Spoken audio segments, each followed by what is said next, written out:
संसद के शीतकालीन सत्र का आज दूसरा दिन रहेगा। सुबह 11 बजे शुरुआत होगी सदन की कार्यवाही की। कई मुद्दों पर सदन में हंगामे के पूरे आसार है। शीत सत्र में कई विधेयक पेश करेगी सरकार।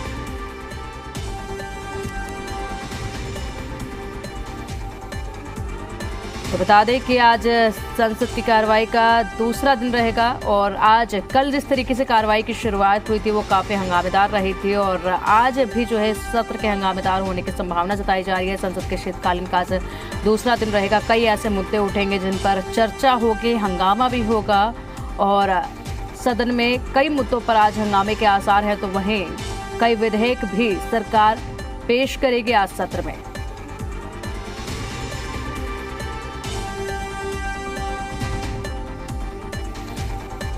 तो कांग्रेस पार्टी पूरी रणनीति के साथ आज पहुंचेगी इस कार्यवाही में और देखना होगा कि आज किस तरीके से शुरुआत होगी। राज्यसभा की भी कार्यवाही शुरू होगी, उसकी कार्रवाई भी कल हंगामेदार रही थी और वहीं आज की इस कार्रवाई की बात करें तो यहाँ पर भी कई सारे ऐसे मुद्दे हैं। कल जैसे कि भारतीय जनता पार्टी में 3 सीटों पर जीत का जोश देखने को मिला तो उसकी खुशी भी मनाई गई और उसी के साथ शुरुआत की गई थी कार्रवाई की। लेकिन जैसे ही कार्रवाई की शुरुआत हुई वैसे ही विपक्ष ने हंगामा करना भी शुरू कर दिया और विपक्ष ने कई ऐसे मुद्दे तैयार किए हुए हैं सरकार को घेरने के लिए। कई सारे ऐसे मुद्दों पर चर्चा करने के लिए विपक्ष जो है इंतजार कर रहा है। कल चर्चा से पहले जो है कांग्रेस पार्टी की एक बैठक भी हुई थी और उसमें रणनीति भी बनाई गई थी। अधिक अपडेट के लिए हमारे सहयोगी बलराम पांडे हमारे साथ जुड़ गए। बलराम, संसद के शीतकालीन सत्र का आज दूसरा दिन रहेगा और कल जिस तरीके से देखा था तो शुरुआत में भारतीय जनता पार्टी ने अपनी 3 सीटों पर जीत का जश्न मनाया था और उसके बाद जो है अचानक से हंगामा शुरू हुआ और हंगामे के साथ कार्रवाई की शुरुआत हुई। आज का दिन कैसा रहने वाला है? कौन कौन से मुख्य मुद्दे आज उठाए जाएंगे?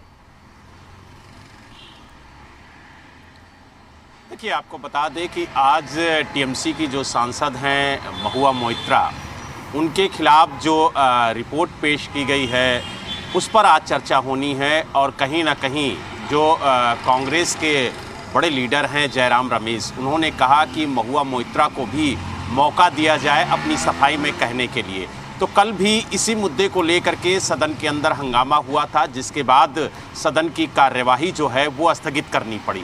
हालांकि आज देखने वाली बात ये होगी कि क्या महुआ मोइत्रा को मौका मिलता है अपनी सफाई में अपना पक्ष रखने के लिए या फिर नहीं। हालांकि जिस तरीके से कल जैसे ही सदन की कार्यवाही शुरू हुई उसके बाद विपक्ष की तरफ से हंगामा हुआ और सदन की कार्यवाही स्थगित करनी पड़ी। कल 3 विधेयक जो हैं वो सदन के पटल पर रखे गए। 2 विधेयक लोकसभा के सदन के पटल पर रखे गए और एक राज्यसभा के सदन के पटल पर रखा गया। तो सरकार की यही कोशिश है कि इस हंगामे के बीच जो बिल सरकार को लाना है वो सरकार लेकर के आए। सरकार के लिए 3-4 बिल बेहद मुश्किल हैं क्योंकि विपक्ष इस पर हंगामा करेगा, चर्चा की मांग करेगा और इस बिल का विरोध भी करेगा। जिन बिलों का सबसे ज़्यादा विरोध होना है उनमें से मुख्य बिल है मुख्य चुनाव आयुक्त और अन्य चुनाव आयुक्त विधेयक 2023। इसको लेकर के विपक्ष जरूर हंगामा करेगा क्योंकि जिस प्रावधान के तहत मुख्य चुनाव आयुक्त की नियुक्ति होनी है उसमें पहले जो देश के चीफ जस्टिस होते थे वो शामिल होते थे, लेकिन इस बिल में उन्हें बाहर रखा गया है, उन्हें शामिल नहीं किया गया है और बार बार विपक्ष इस बात को उठाता रहा है कि चीफ जस्टिस ऑफ इंडिया को इस प्रावधान में शामिल किया जाए, उन्हें बाहर क्यों रखा गया है। तो इस बिल को लेकर के हंगामा देखने को मिल सकता है सदन के अंदर। हालांकि 3 बिल और हैं, भारतीय न्याय संहिता, भारतीय नागरिक सुरक्षा संहिता और भारतीय साक्ष्य विधेयक 2023। इसको लेकर के भी कहीं ना कहीं हंगामा देखने को मिल सकता है। तो सरकार के लिए चुनौतियां बहुत हैं।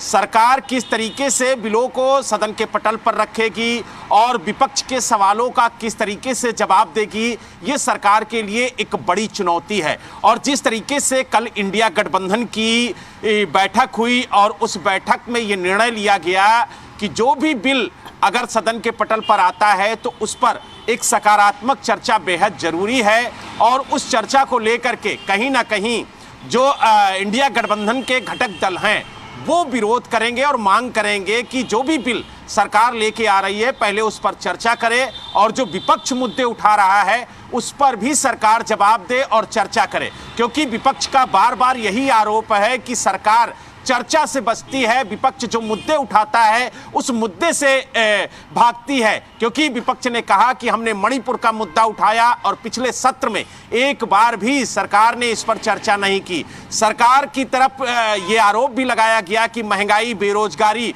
और आर्थिक स्थिति को लेकर के जिस तरीके से देश में परिस्थितियां बनी हैं उस पर भी चर्चा होनी चाहिए। और आज उम्मीद है कि सदन में देश की आर्थिक स्थिति को लेकर के चर्चा संभव है और जिस तरीके से विपक्ष सरकार को घेरने की कोशिश कर रहा है उस पर सरकार किस तरीके से जवाब देगी ये भी देखने वाली बात होगी। और सबसे बड़ी बात यह है कि 11 बजे जब सदन की कार्यवाही शुरू होगी तो क्या विपक्ष की तरफ से कल की तरह फिर से हंगामा देखने को मिलेगा या सदन की कार्यवाही शांतिपूर्ण ढंग से चलती है। जी ठीक है, बिल्कुल बलराम। देखिए, जिस तरीके से सदन की कार्रवाई शुरू होती है उससे पहले बैठकों का सिलसिला भी शुरू हो जाता है और अहम बैठकें करी जाती हैं और तमाम विपक्षी दलों के द्वारा, और उन बैठकों में पूरी रणनीति बनाई जाती है कि किस तरीके से सरकार को घेरा जाएगा, कौन कौन से मुद्दे आज अहम उठाए जाएंगे जिसकी वजह से विपक्ष जो है सरकार के ऊपर हावी होती नजर आ सकती है या फिर सरकार को घेरने की कोशिश की जाएगी।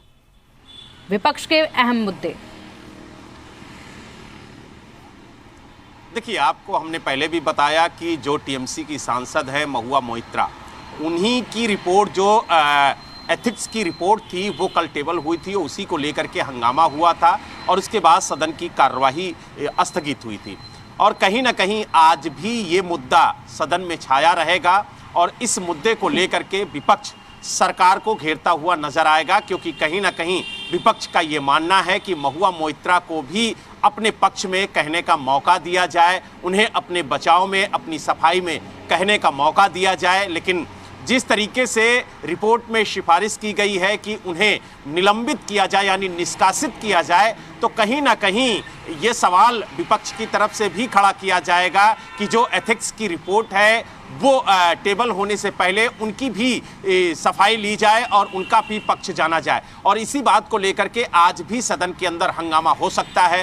हालांकि जब सरकार बिलों को सदन के पटल पर रखेगी तो उस पर भी विपक्ष की तरफ से प्रतिक्रिया देखने को मिलेगी और कहीं ना कहीं विपक्ष ये आरोप लगाता हुआ नजर आएगा कि उसके जो मुद्दे हैं उस पर चर्चा नहीं हो रही है, जनहित से जुड़े हुए मुद्दों पर चर्चा नहीं हो रही है और इन्हीं मुद्दों पर विपक्ष हमेशा सरकार को घेरता हुआ चला आ रहा है। जी ठीक है बलराम, शुक्रिया आपका इन तमाम जानकारियों के लिए।